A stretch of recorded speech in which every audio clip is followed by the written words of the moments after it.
Hi viewers, welcome to the channel.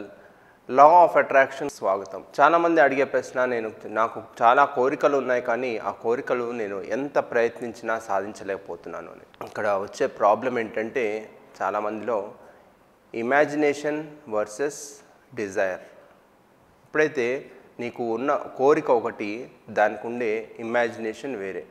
అంటే నువ్వు రేపు ఫిజిక్స్ ఎగ్జామ్ ఉంది, నువ్వు ఫిజిక్స్ కోసం చదువుతున్నావు, కాకపోతే నీ ఇమాజినేషన్ అంతా పక్కన రూమ్లో జరుగుతున్న క్రికెట్ మ్యాచ్లో కోహ్లీ ఎంత కొట్టాడు, జడేజా ఎంత కొట్టాడు అనే ఇమాజినేషన్ ఉంది. నీ మైండ్లో ఉండే ఇమాజినేషన్ ఏది ఉందో అదే నువ్వు చేస్తావు, కానీ నువ్వు చెయ్యాల్సిన పని ఎప్పుడు చెయ్యవు. పొద్దున అలారం మోగుతుంది, కానీ అలారం మోగినప్పుడు నీ మైండ్లో ఉండే ఇమాజినేషన్, వాకింగ్ ట్రాక్, దానికి సంబంధించిన జిమ్, ఇలాంటి ఇమాజినేషన్ ఉంటే వెంటనే నువ్వు అక్కడికి వెళ్ళి ఆ పని చేస్తావు, కానీ ఇంకో పని చేయవు. నీ ఇమాజినేషన్ ఎప్పుడైతే జిమ్ వైపు ఉంటుందో, ఇమాజినేషన్లో మొత్తం జిమ్, దాని ఎక్విప్మెంట్, దానికి సంబంధించిన వాకింగ్ ట్రాక్స్ ఇవన్నీ ఉంటే నువ్వు ఆ పని చేస్తావు. అలారం మోగినా మోగకపోయినా నీకు సంబంధం లేదు. 5 o'clock అంటే 4:30కి లెగ్స్ కూర్చొని నీ పని నువ్వు చేసుకుంటావు. నీ ఇమాజినేషన్ ఏది ఉంటే అదే జరుగుతుంది. ఒక అమ్మాయి ఉంది, షారా అని చెప్పి. తను ఏంటంటే ఒక కోర్టు కేసు ఉండేది. తను ఎన్ని రోజులు చూసినా ఆ కోర్టు కేసు సాల్వ్ అవ్వట్లేదు. ఒక ప్రాపర్టీ రావాల్సి ఉంది, ఆ ప్రాపర్టీ వీళ్ళదా వాళ్ళదా అనే డిస్ప్యూట్ నడుస్తుంది. సో ఎందుకు జరగట్లేదు అని ఈమె వెళ్ళి అడిగితే ఒక సైకాలజిస్ట్ దాని ఏం చెప్పాయంటే, నీ మైండ్లో ఏం నడుస్తుందో ఒకసారి చెప్పు అంటే,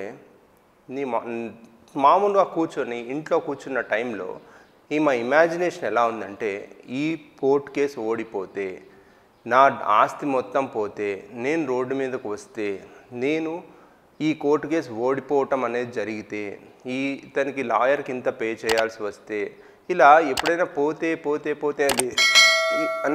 అనే ఇమాజినేషన్ వస్తుందో, ఆ ఇమాజినేషన్కి తగ్గట్టుగానే లైఫ్ వెళ్తుంది. సో ఇన్ని రోజులు 10 ఏళ్ల పాటు ఈ కోర్టు కేసు ఎందుకు సాల్వ్ కాలేదంటే ఇందువల్లే నీ మైండ్లో ఇమాజినేషన్ నడుస్తుంది. నీ మైండ్లో ఉన్న ఇమాజినేషన్ మార్చితే, ఈ కోర్టు కేసు గెలిస్తే, ఇంత డబ్బు వస్తే, ఈ మొత్తం ప్రాపర్టీ నాదే అయితే నేను ఎవరెవరిని కలుస్తాను, ఏమేం చేస్తాను అనేది ఇమాజినేషన్ నువ్వు చూడు. ఒకసారి కోర్టు కేసు సాల్వ్ అయినప్పుడు నేను ఆపోజిషన్ వాళ్ళతో ఏం మాట్లాడుతున్నాను, నా లాయర్తో ఏం మాట్లాడుతున్నాను అనే ఇమాజినేషన్ ఒకసారి ఫిలప్ చేసుకొని చూడు నీ మైండ్లో.